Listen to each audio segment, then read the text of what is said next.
Well, hi, everybody. Welcome to our class today. So excited that you could join us. This is a fun class. It's actually the first in a series of three classes that is geared towards people who help others with family history. So we're using the generic term helper. You could be a temple and family history consultant.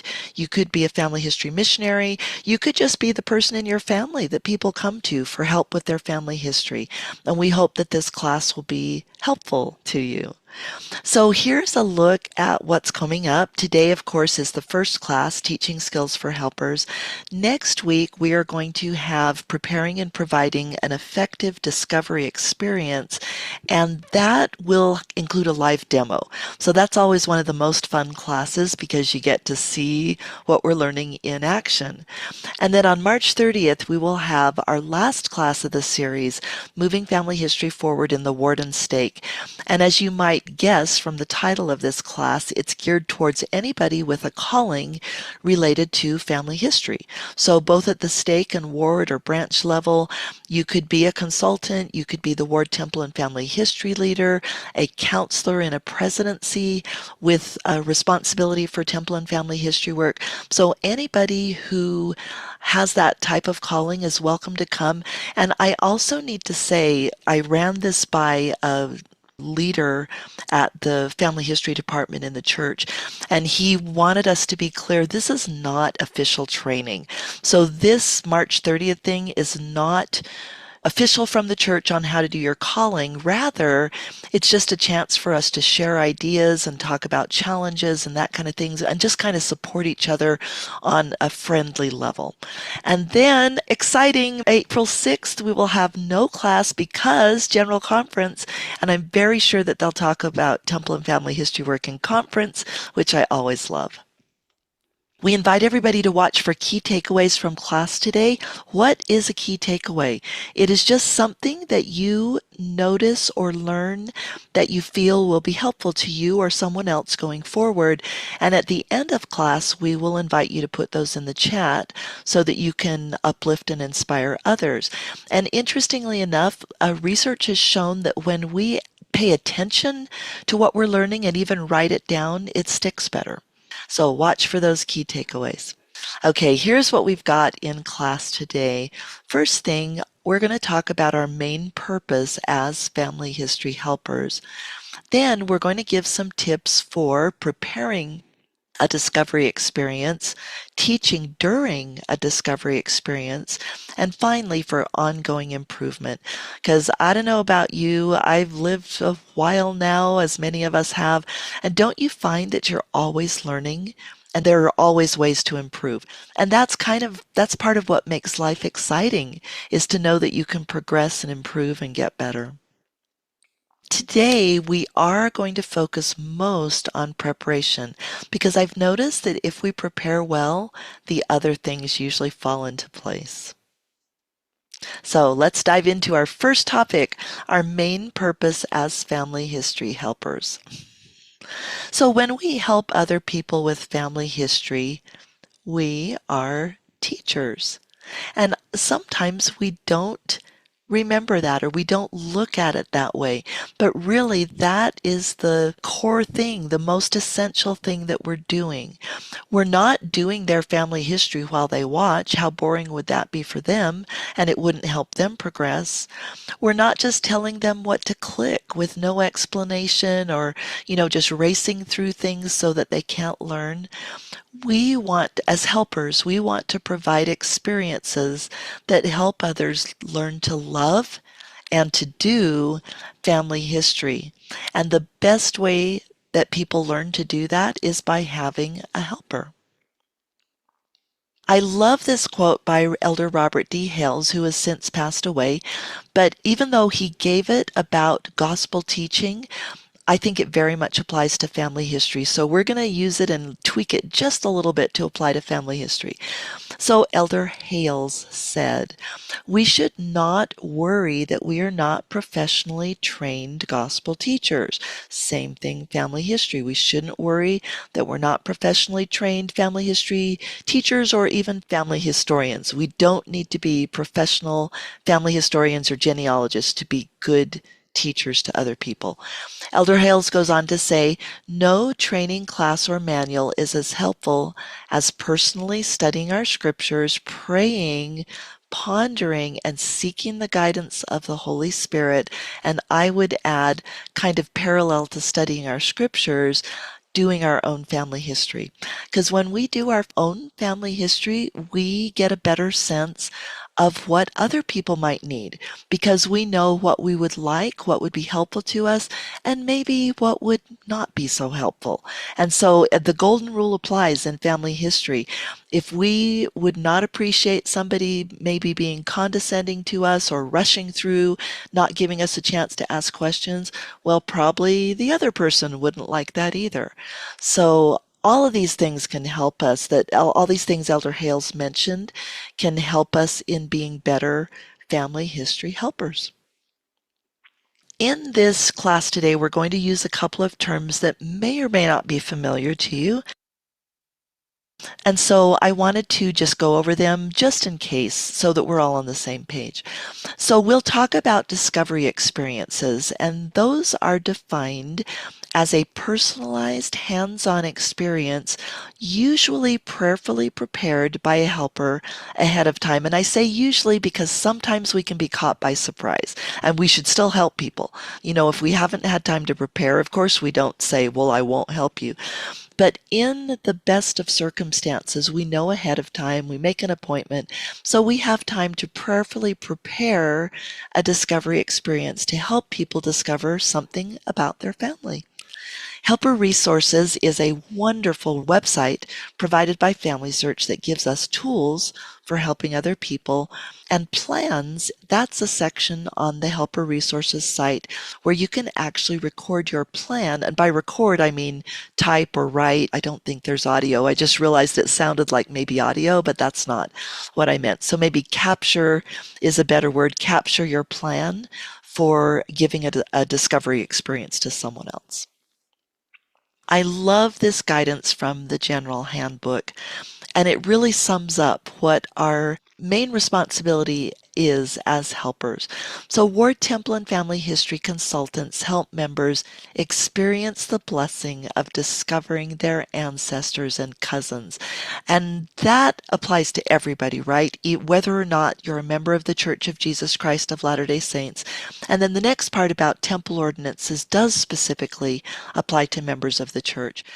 And I want to point out that I put and cousins in there. That's why it's in square brackets. It's kind of an editorial insertion, if you will. And the reason I put it in there, I hope someday they'll add it to the handbook, because it is part of church policy that we don't just help people discover their ancestors, but if they want to, we can do descendancy research and help them discover their cousins and do temple work for them. So that is within church policy. And I don't know about many of you. Some of you probably have a very full tree. Some of you probably have a sparse tree, like with not many people in it. When you have a very full tree, one of the best ways to find people to do temple ordinances for is through descendancy research, through finding cousins. And there is also another little known resource. I found that many people are not aware of this. I wasn't until somebody told me about it. But there's actually a section in the Gospel Library about different callings, and it has some pretty detailed information to like help you get started with your calling, to know what your responsibilities are, who you work with, that type of thing. Because it's a little bit challenging to find, I put the breadcrumb here to get to it. So you go to your gospel library, then go to handbooks and callings, then depending on your calling, click ward or stake, and then drill down to temple and family history, and then your specific calling is within that. So hope that's helpful for you to find this great resource. Okay, so we could say this is kind of a reframing or just a different way to state our purpose as family history helpers. We want to provide a discovery experience that helps people first and foremost feel the Holy Ghost, because that's the thing that's going to convert them to the Lord and to doing family history and make them want to come back. That's the most essential element in my mind. When people feel the Spirit, they want to keep doing family history. We want to help people discover and connect with their family on both sides of the veil. We want them to experience success and gain confidence. Nothing drives a person away from something faster than an overwhelming failure or a feeling that I can't do this. So, and that happens a lot with family history, unfortunately, for various reasons, which we won't go into. But we want people, when we do a discovery experience with them, we want them to feel success. We want them to feel confident and think, hey, this is really doable. I can get to the point where I can do this regularly and enjoy it. And so we want them to feel motivated to keep doing family history.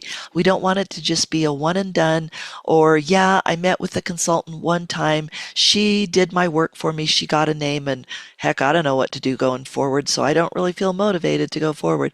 That's not what we want. We want to help people become self sufficient and to learn to love and do family history.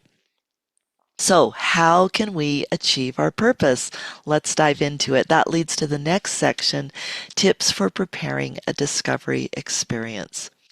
So, I found over the years that preparation really is the key to having the Spirit in a discovery experience. And like I said before, there will be times when you might be caught off guard or somebody just needs help on the spur of the moment and you haven't had time to prepare, and that's okay. I believe that the Spirit will help us in situations like that. The time when I'm less confident that I can call on the Spirit for help is if I had the chance to prepare and I didn't. Then I feel like, wow, if I haven't done my part, am I really justified in going to the Lord and saying, hey, do my work for me? I know I didn't put any thought and effort into it, but will you please make everything work? I don't know if that's really the way things should happen. So, preparation is the key to having the Spirit in a discovery experience in most cases. And there are two types of preparation, and this helps explain why preparation is the key to having the Spirit. Because one type of preparation is general. It's broad preparation, such as learning about family history, increasing your own skills as a helper, and learning how to use FamilySearch.org. How does it work? How do you navigate? How can you tell if a name is really ready for temple work? That type of thing. Another form of general preparation is doing your own family history, because we learn a lot from doing our own family history. Being humble and prayerful is a wonderful way to prepare, just having that as an attitude in life, not just before a discovery experience, but always, right? And of course, seeking and following the Spirit. So that's general preparation that we want to do on a daily basis. And then specific preparations are those which are geared towards that person that you're helping, to help them have a personalized discovery experience that helps them meet their goals. Preparation is the difference between a random approach, which, as an analogy, we can liken it to just throwing spaghetti on the wall and seeing if it sticks.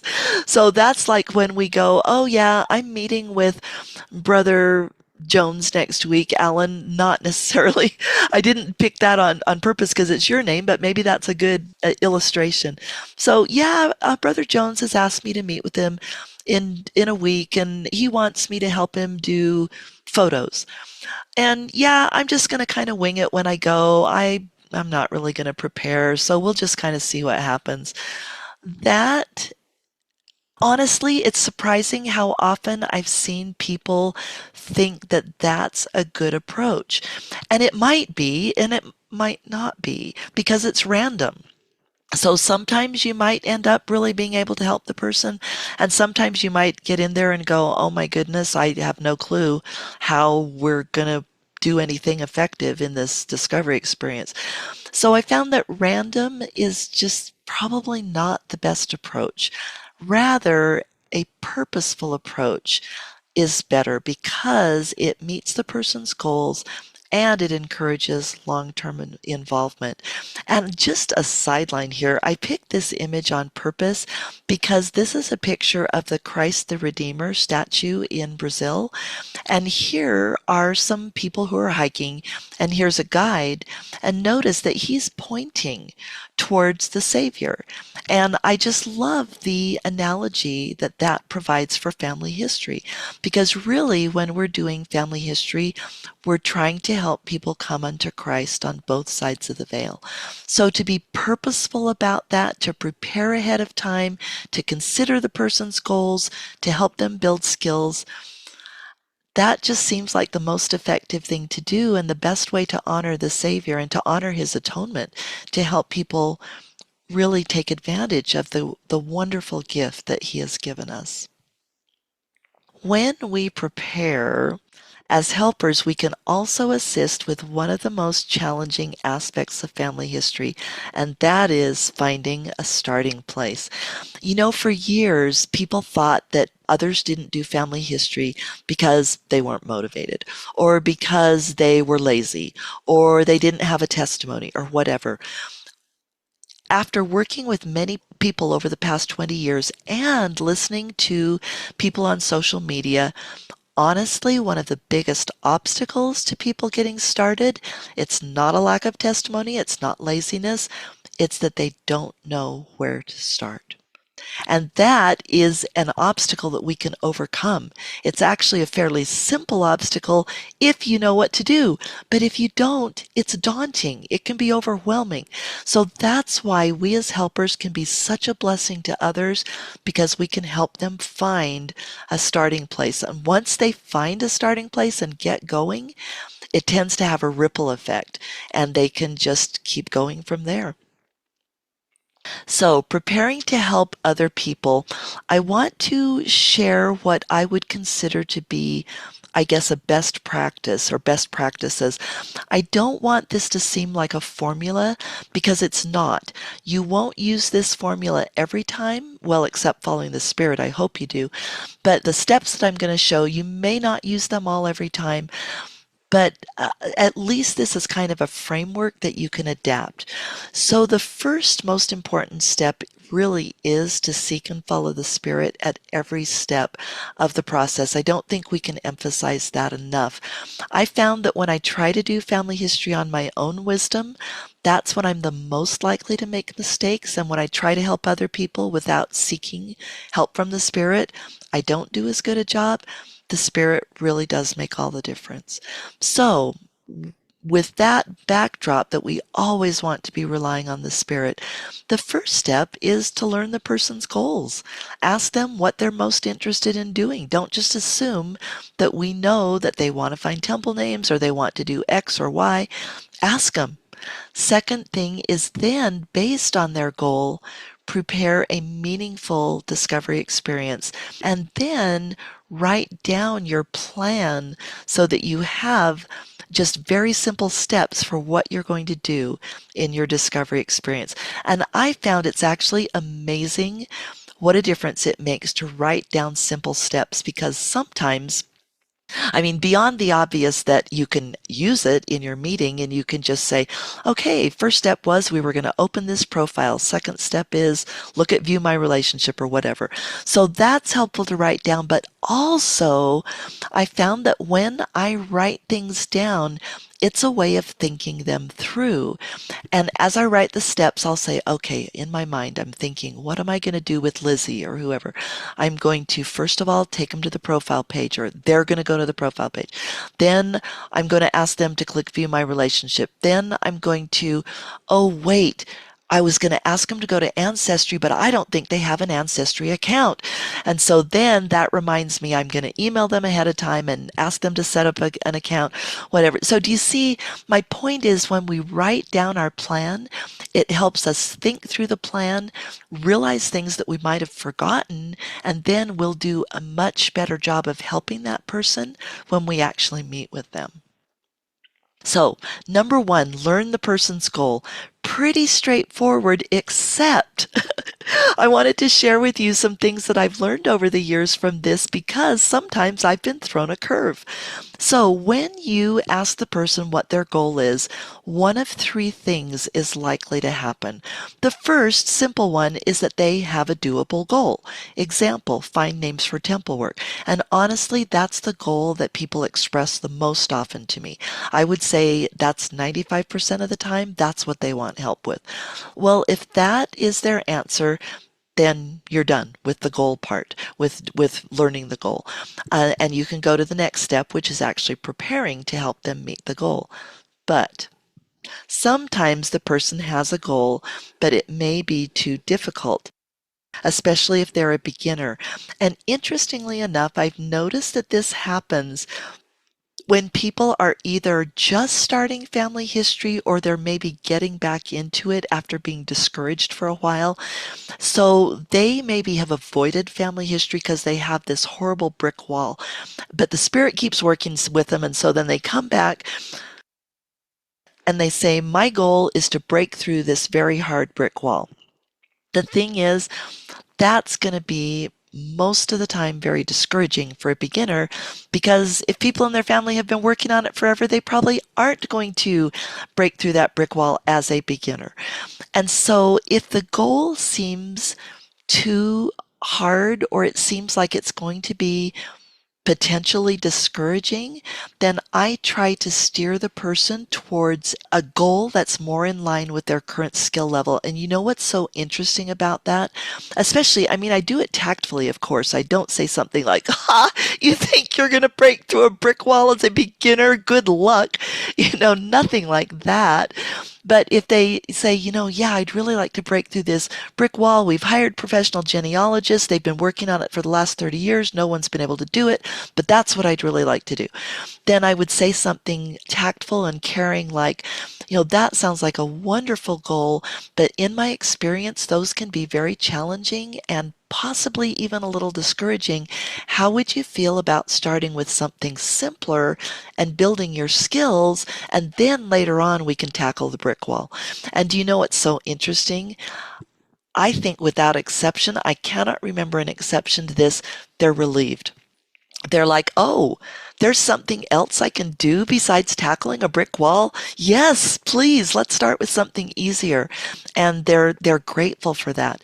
So if they're really, really set on the goal, then I might ask them if I could look a little bit at the thing like if they're trying to find an adoptive parent or whatever, I'll say, can you give me some information and I'll look at it and see if it's likely that we can experience some good success with it, in our first or second meeting. And if I look at it and I go, oh my goodness, this we're really going to need some serious expert help on this, then I'll go back to them and say, this is what I found, and then kind of let them decide what they'd like to do. And sometimes it's helpful to suggest another goal, to say something like, yeah, this is very difficult and we can get to it eventually. Excuse me. But in the meantime, how would you like to do X? How would you like to find temple names or attach photos to your ancestors or whatever? So my recommendation is to be sensitive to people that have a difficult goal, but don't set them up for disappointment, because I've noticed when that happens, then they stop doing family history again. It's very discouraging to feel like you cannot succeed at family history. The last one that happens occasionally is that the person doesn't have a goal.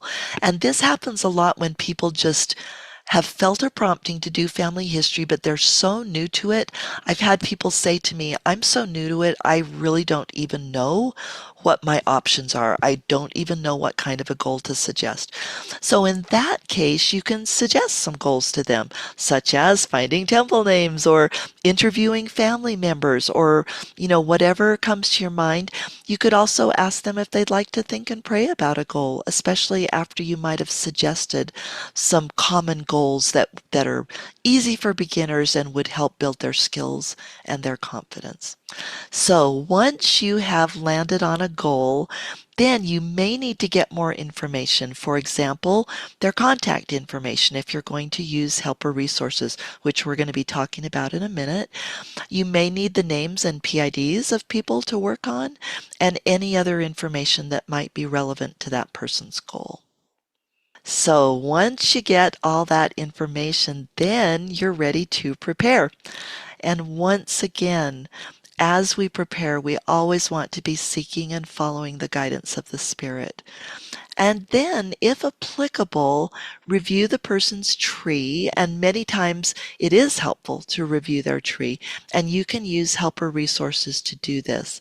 So what I'd like to do now is a quick demo to helper resources in case you're not familiar with it.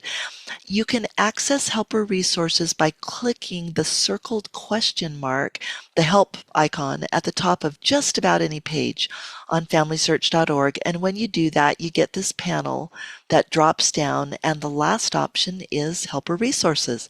You can also get there by going FamilySearch.org/help/helper. And so now I just want to do a very quick demo of three things: adding someone to help, seeing the person's tree, and creating a plan. So I am going to exit out of this and pop over to the Family History Helper page. So the first one was to invite somebody to the helper, and they have made this so easy. So you click on Add Someone, and when you do, you get three options. And honestly, I have stopped using the first two. You can, there's nothing wrong with them. It's just that the third one is so easy that that's the one I always use. But if you want to add from the Warder Stake, you just click this. It lets you pick a Warder Stake member. You want to add by email, you click this one, you pop in the person's email. But if you want to add by a link, you click copy link and it pops up asking for their name. So say that I'm going to say Jane Doe there. This is going to obviously be a fake request, but for illustration purposes, then you just click create link. It creates a customized link for the person, and you say copy link, and then you can send that link however you want. You can send it in Facebook Messenger, you can text it, you can email it, any way you want to send that link. What it does is when they get it, they are required to sign in to Family Search. So that's how Family Search knows who they are. Because you might have been saying, wait, how can that link be valid if you put a fake name in? Well, again, the person has to click this link and then they have to sign in with their Family Search credentials. If they don't have an account, they do need to create one. And then once they get in, Family Search knows who they are, and they can grant you permission to see their information in Family Tree. So that has become my favorite option for inviting people to helper resources.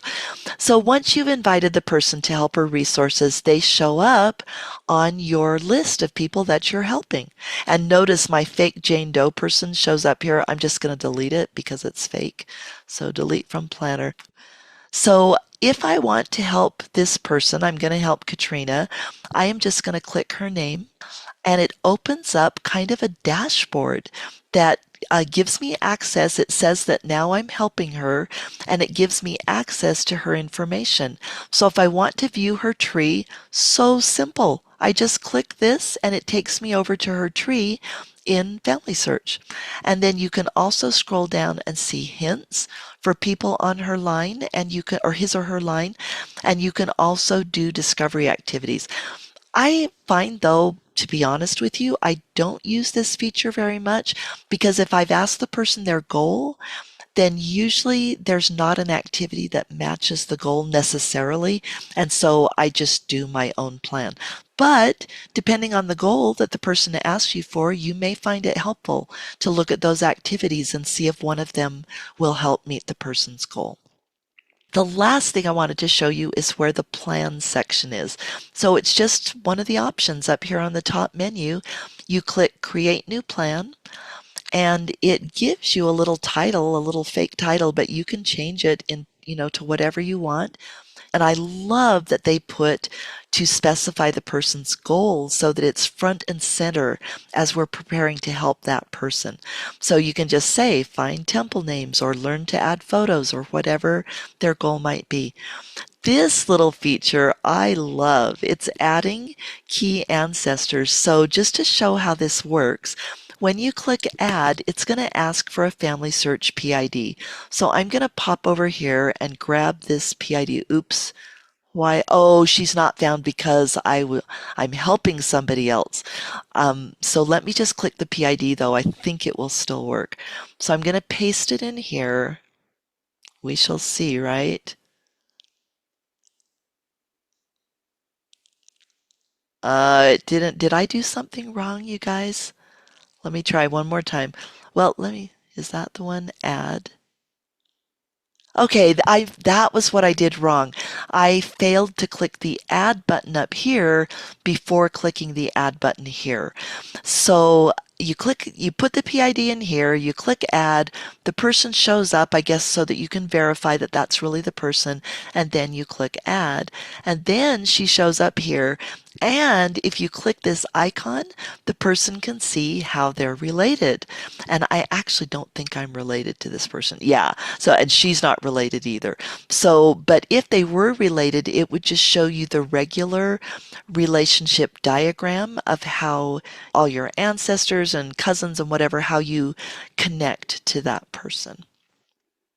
And the last thing is there's just a place where you can write out your plan. And I don't make these hard. I will just do simple steps. Like notice I click numbering there, and my first thing might be view profile of whoever the PID was. And then click view my relationship. And so I just put enough there so that it guides me and so I can remember. And especially if you're a consultant and you're working with multiple people, it can be hard to keep everybody straight. So writing it down I've just found it to be incredibly helpful. So once you've got that thing, it saves. Yeah, auto saves automatically. I was looking, there used to be a save button, but I guess that's gone now. So it says auto saves every 5 minutes. Is there a save? Hmm. Let me look there. Okay, this I will tell you concerns me a little bit because I guess does that mean I need, like, what if I type something and it hasn't been 5 minutes and now I do not see a save button? So I guess that's something to be careful of is do make sure that your plan is saved. And over here, you've got some options where you can actually print the plan, you can download a PDF. So that might be a helpful thing to do if you have any reason to believe that your most recent changes might not have been saved in the planner. Learn something every day. This interface has changed since I used it before. Okay, so I'm going to click stop helping. And does this make anybody else laugh like it makes me laugh? Are you sure you would like to stop helping others? It just sounds so final, like, nope, I'm never going to help anybody again in my life. So I'm going to click stop there.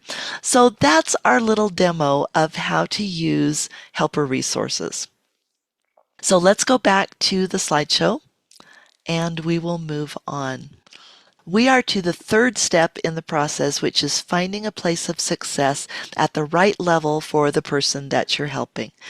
So what does it look like to find a place of success? I wanted to share one experience that I had with a stake member, but I also wanted to share some other options. Family Search has just come out with some wonderful tools that can help with finding a place of success. So one of my favorite things to do to find a place of success is just to look at the fan chart. I don't know why, I just love it. Maybe it's the bright colors, maybe it's that I can see so many people at once. But when I'm trying to figure out, like if someone has asked me to help them find temple names, then I will sign on as their helper and I will prayerfully look at the fan chart and ask Heavenly Father, please to guide me. But I'll also use common sense. So like I won't go back to a place that I know is going to be hard for beginners, such as the 1600s. It's very, very difficult to do good research in most countries in that time period. Definitely not beginner level. I will also work in a country generally where I'm familiar, or if I'm not familiar with the country but I feel strongly prompted to go there, I'll call up a friend. Like once I had a friend that said, "Can you help me with Danish research?" And I said, "I'm sorry, I can't. I know nothing about Danish research, but I have a very dear friend who does. How would you feel if the three of us got on a call?" And of course, my friend was fine with that, so I contacted my other friend who knows Danish research, and the three of us got on. And so eh, that's an option if you don't know the country, but most of the time I try to find a place where I feel I can at least help them with basic research. I don't have to be an expert, but I do want to have confidence that I can help them and not lead them astray. So that's kind of my go-to method. I love the fan chart and finding names, and let me clarify, when I this is the guy that we're going to illustrate later on. I did feel prompted to work on this family, but not necessarily this individual, because often on a full tree, you'll get in there and their work will be done, but as you look at their kids, you'll find opportunities for work. So this is like the first step in finding a line to work on. Now, here are some of the other cool tools that you can use if that fan chart approach maybe doesn't work for you or you'd like to try something different. Family Search has just, I shouldn't say just, it's actually been out for, I don't know, 6 months or something now.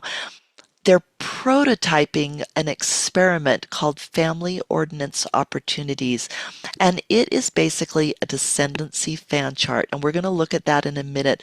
I find this so much easier to use than the old descendancy view. They also, just at the last Roots Tech, announced AI Research Assistant hints. So cool. The other day, I was in a meeting where it was demoed. I looked at one of the hints. Not only was I able to add a child that was missing from a family, but also several of her siblings. Pazilla is another app that you may be familiar with.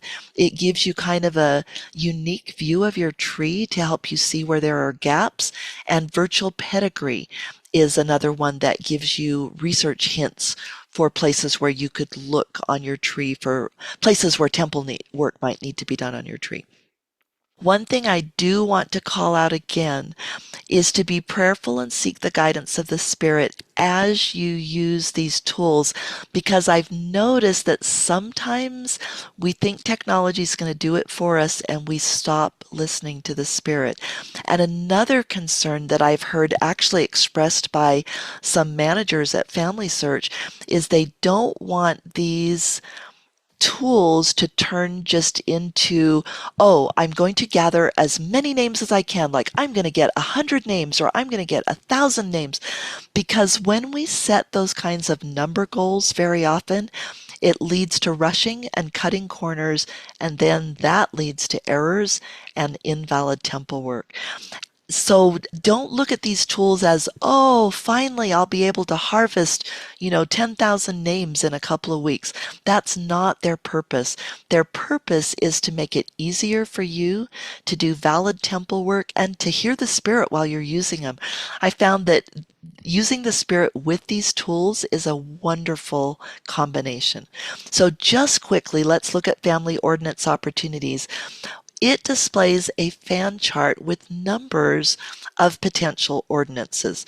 So here we've got two potential ordinances. So I click the green number, and when I do, it brings up detail on that person and on their descendants who may need temple work. Now, this isn't a slam dunk. This isn't, "Oh, everybody automatically needs temple work."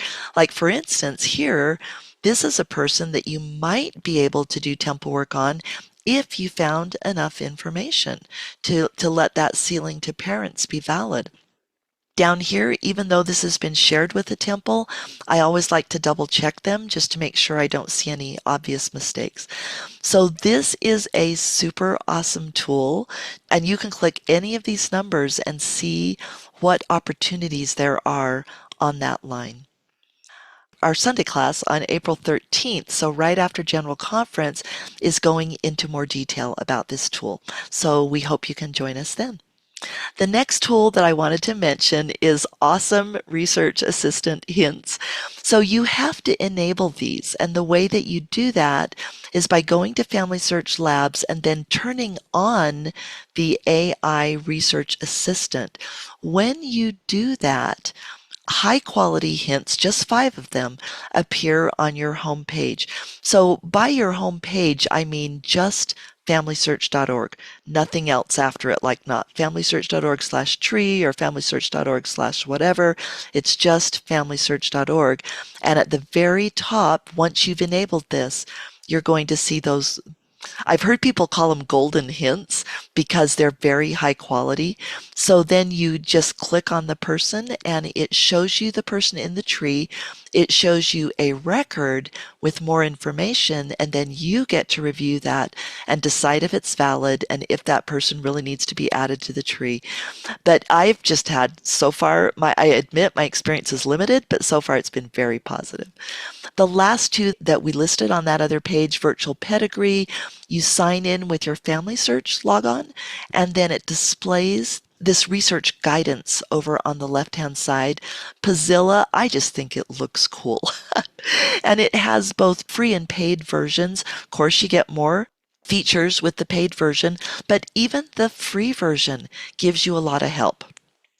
So like here, you can see easily where there are gaps in your tree, or they highlight people in yellow if they died under 16 so that you know, okay, probably I'm not going to find descendants on that person unless there was some kind of a mistake and they didn't really die under age 16. So those are two other tools where you can find good starting places for people. But back to the illustration that I wanted to share with you today of working on James Eames. Once I clicked his name, I got in and started looking at all his kids, all the time keeping a prayer in my heart. And I felt that I should look at Joseph. When we look at people in the tree, you might be saying, how do I tell if people are missing? Because they're missing. So how do I know? Here are some kind of indications that somebody may be missing. People don't have parents. Look for their parents. Adults don't have people who live to adulthood don't have spouses. Look for their spouses. Couples that have few or no children. Look for their kids. Or couples that have large gaps between children, and then try to find out if children are missing.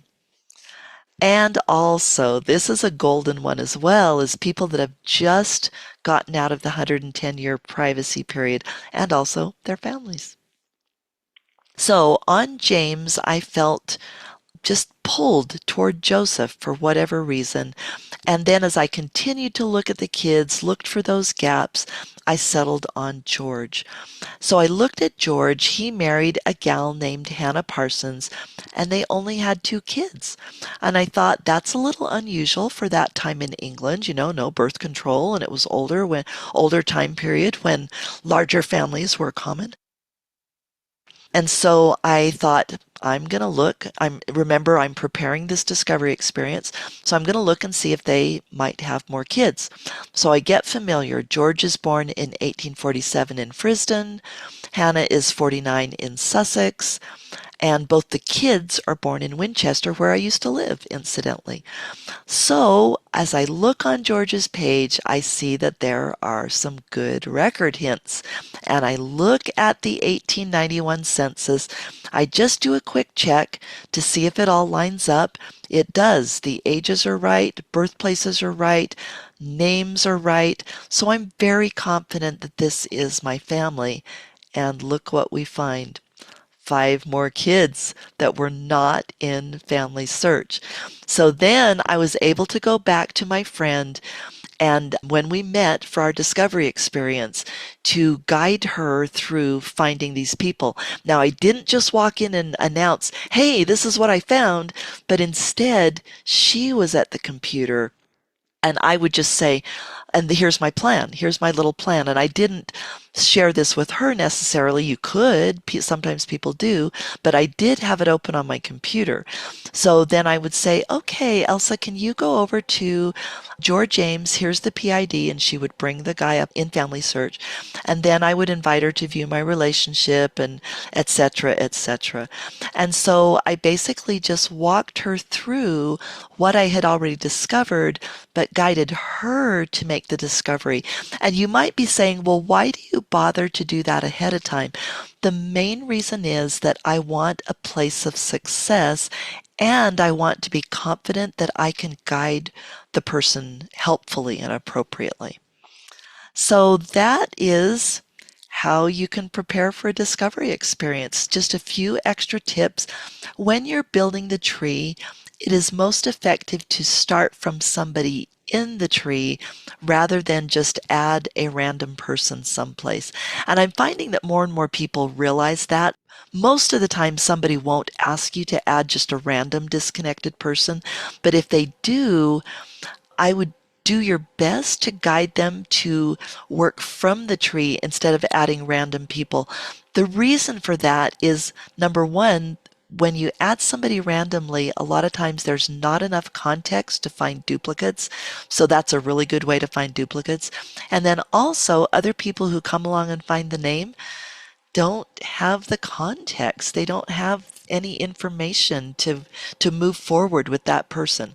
So it just seems to be a better strategy to build the tree from people that are already in the tree.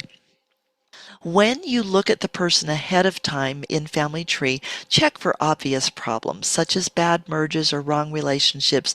And if you find them, I never come to a meeting with a beginner with an ugly problem in Family Tree. That would just be so discouraging. So I either clean it up first so that they have a clean place to work, or if it was too big of a mess, I find a different starting place. Again, we're not trying to discourage people. We're trying to build their skills and their confidence.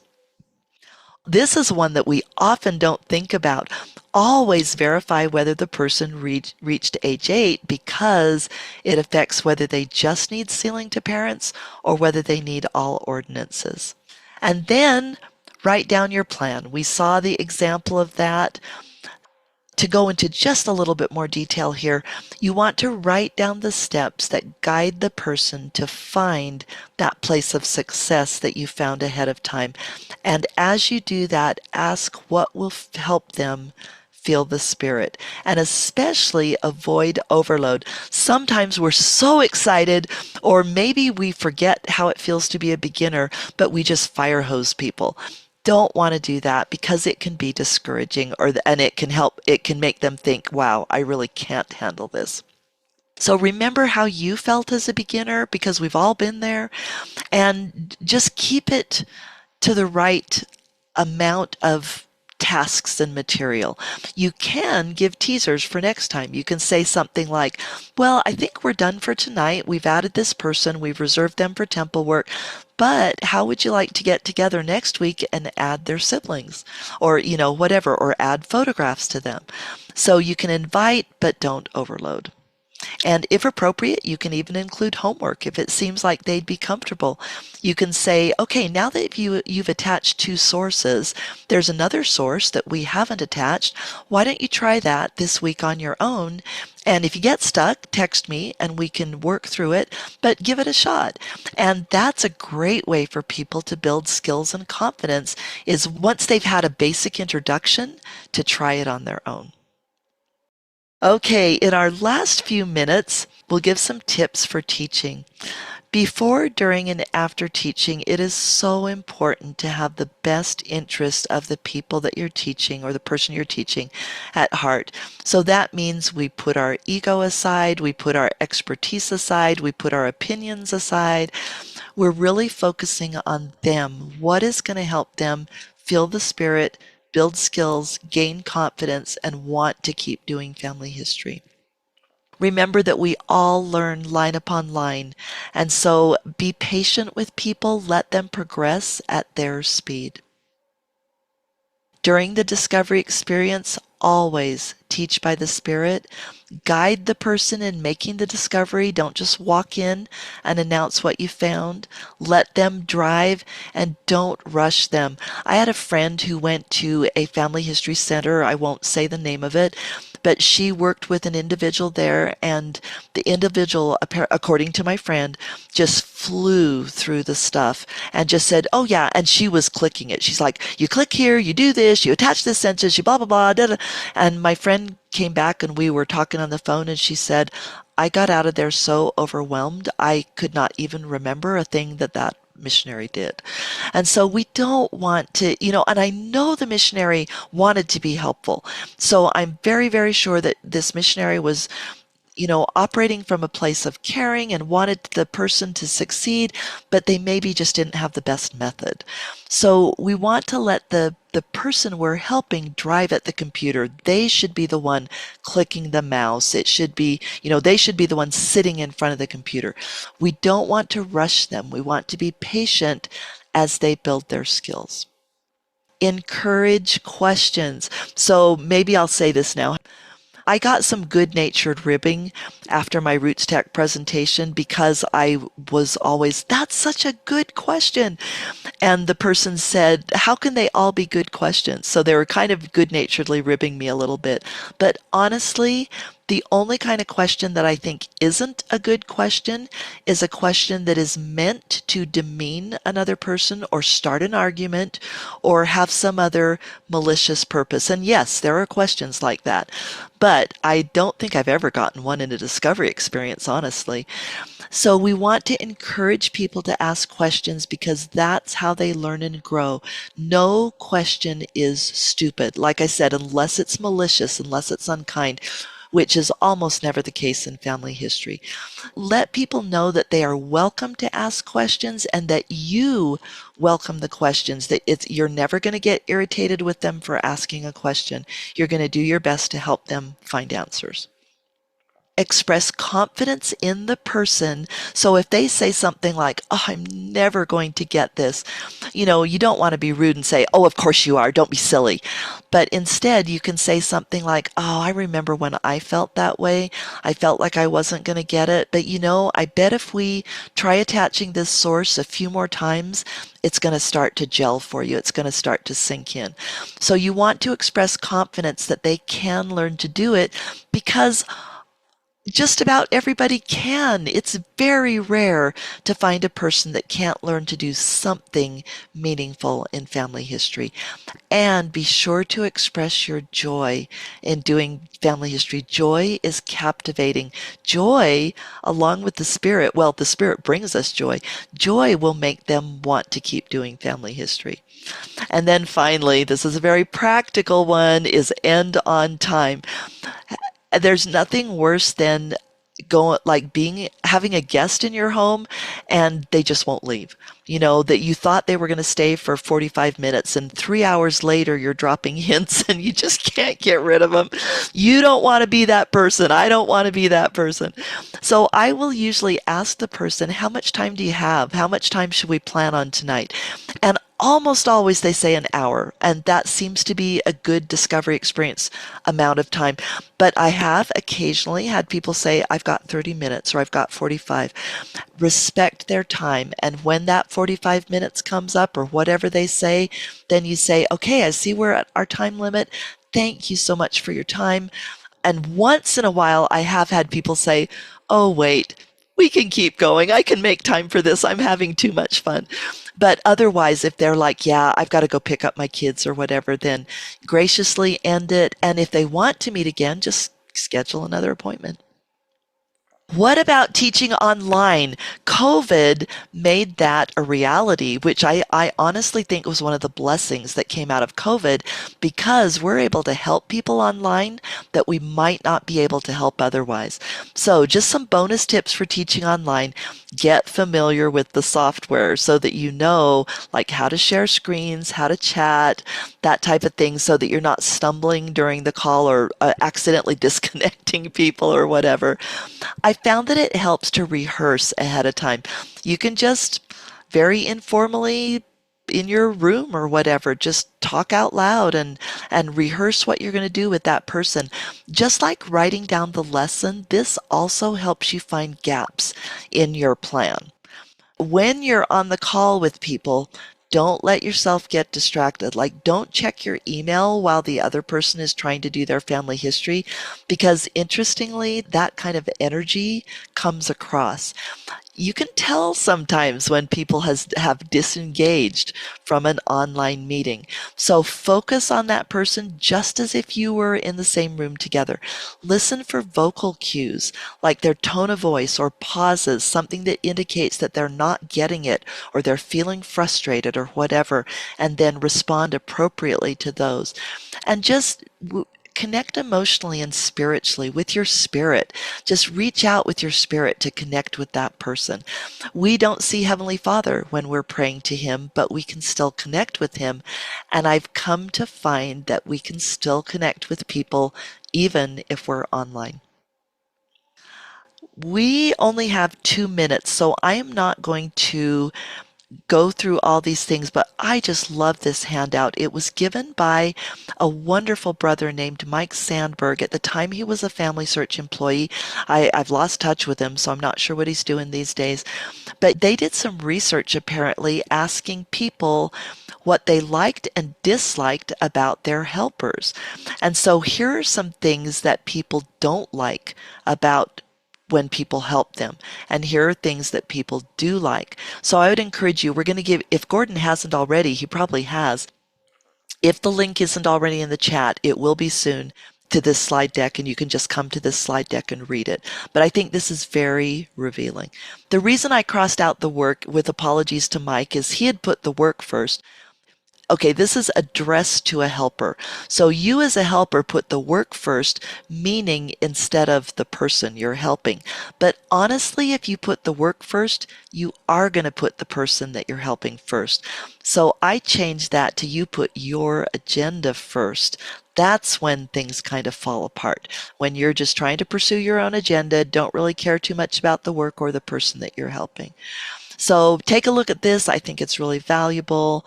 Tips for improving. After you do a discovery experience, think about what went well. That's a wonderful thing to think, okay, this, I really liked how that worked. I'm going to do that again. Also, what would you do differently? And it may help to write about your experience. If you're comfortable doing so, ask the person for feedback. Ask them what they liked and didn't like. And study Teaching in the Savior's Way. This is a live link. That is a wonderful resource for any kind of teacher. So in conclusion, this is another quote from Mike Sandberg. Family history helpers seek to create heart-turning experiences for the people they help. These experiences help others love family history and ultimately become saviors on Mount Zion. This is a wonderful book on learning. I highly recommend it, learning and teaching. I got a master's degree in instructional design years ago, and so I would have said that I was a pretty well-versed teacher. I learned a ton from this book. It was amazing. So I strongly recommend this book, Make It Stick by Peter C. Brown and several other authors. And so now we're to the end, and I'd like to invite you to share your key takeaways in the chat. And then we've got our class materials here. Let's see, slide presentation is on a link. All links previously here in the chat are in the presentation. So this is what you get when you click on the link to the class handout, and they're just organized by week. So this week was Helper Class 1. There's a participant survey. Would love to get your input on what you thought was helpful today, what you'd like us to change. And then, of course, we've also got some the information for the upcoming classes. Elder Coles, have you noticed any questions in the chat that we need to address? So I see a wonderful comment by BJ Colbert. They commented that the class was what they need to know, and they had the humility and the vulnerability to say that they had done some wrong things in the past, like we all have. So I very much admire your courage in sharing that. And BJ Colbert went on to say that they're going to follow the things that we talked about in the class today. Alicia says she's grateful for the idea to write down the steps of the plan when helping others. Yeah, Alicia, that makes such a difference for me. It's amazing. You think, oh no, I've got this in my head. But then when I write it down, I realize there's stuff I can add. Okay, Alan is asking, oh, Alan, good question. We actually talked about this before the recording started today. So Gordon brought up the fact that, let me pop over here. So what Gordon asked about at the beginning that probably you guys are familiar with is recently there has been a change to the way ordinances appear in Family Tree. That change is that if you are not related to the person, let me scroll down again, you get this dotted icon. Now, the dotted icon has multiple meanings. It can mean just that the person isn't in the tree, but it can also mean that the person is not related to you. And so Gordon asked the very good question, now that they've changed it so that you can't reserve people who don't show a relationship to you, does that mean ordinances ready will only pull people you're related to? And the answer to that is no. In fact, I think I might have this in my memory. Where does ordinances ready get names?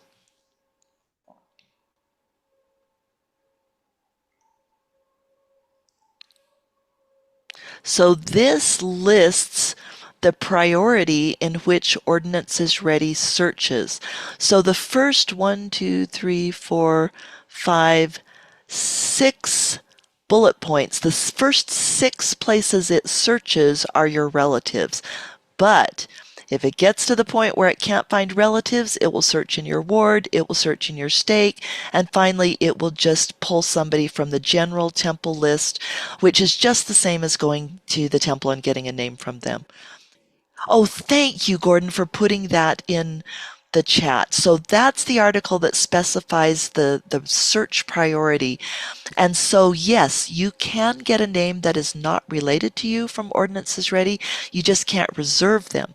Now that leads, and that's interestingly enough, people say, oh, has the policy changed? I've had multiple people ask online, why did the church change their policy? But actually, the church didn't change their policy. The policy has always been that we should only reserve people we're related to. You can put people you're not related to in the tree, but we weren't supposed to reserve temple work for people. We're supposed to leave those for relatives, right? For people that are closely related or more closely related to do that work. Now, to Alan's question, that it has been church policy as long as I can remember, so like back in the 70s and 80s, 1970s, 1980s, that if you had a relative in a relatively small location, well, the rule wasn't really that they had to have a unique name, but you just, so if the name was Smith, you had to be a lot more careful than if it was like Entwistle or Bescovy. But the policy was if you had a known relative from a small geographic location and there were other people with the same name in that location and you couldn't prove the relationship, but you strongly suspected they were related, you were allowed to do that temple work. Well, now the interface does not allow it because those people show up with dotted line icons. But the policy is, and this is in the Help Center, is that you can open a case with Family Search Support and you can say, okay, I'm working on my Bescovy line in Cranwell, Lincolnshire, and these are my Bescovy relatives. You know, the population is like 250 or whatever, and everybody was related. And so because of that, dear support person, I am very sure that these other Bescovy people are related to me because they're from the same small parish, got the same name, maybe the same occupation, whatever. May I please do this temple work? And if they approve it, they'll write back and they will allow you to reserve those names. So Alan, that's the solution in today's world of how to implement that policy of being allowed to do likely relatives. Now again, this they're not like if you say, "Oh, I have a John Smith in New York in 1930, so can I do all the other Smiths?" No, that's not going to get approved. So it has to be a small location, and you have to be very confident that those people are related to you, even if you don't currently have the proof. So hope that helps. So Elizabeth identifies, I also have a question about ordinance. I'm getting people who are related to my stepfather. Oh, yes, Elizabeth, thank you for asking that. So in Family Tree, step and guardian, and I think there might be another one, I can't remember it right now, but there are relationships that are within policy to do. And step is one of them, adoptive is another one. So an adoptive person, it's within policy for them to do their adoptive parents and their biological parents. Gordon says he wishes there was a way for ordinances ready not to pull those names. And I don't know of any way for ordinances ready not to pull it. But Gordon, actually, the fan chart that we talked about would, let's see, do I have it up here? I do not. Let me.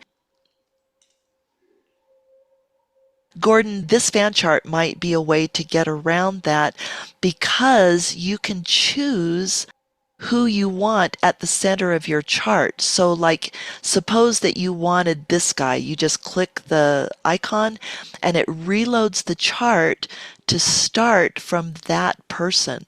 So suppose that your step parent was showing here and you didn't want them to, you wanted the other person, then you, and here's another thing, I don't know how you'd get them to show up on this chart actually, unless they already, yeah, maybe ignore what I, okay, so what I just did is helpful for putting someone in the center of the chart.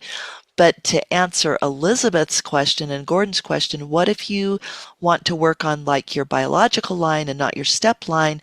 Then I would put your biological person's ID in here and click go, and then that would repopulate the fan chart starting from that person that you selected. And then you could click any of the green circles and look for temple opportunities. So Elizabeth, oh, Robert, thank you. Robert says foster is the other relationship I couldn't think of. But Elizabeth and Gordon, I hope that that is helpful to you in focusing on a certain line. So Okay, let's. Alan says that he has a certain family name in Lebanon, can't get much records from that country, but they appear to all be related. I want to do all their work. I would think. So, Alan, here's a challenge. I don't know if Lebanon falls in this category, but there are categories where the church is very careful about temple work because of persecution against Christians.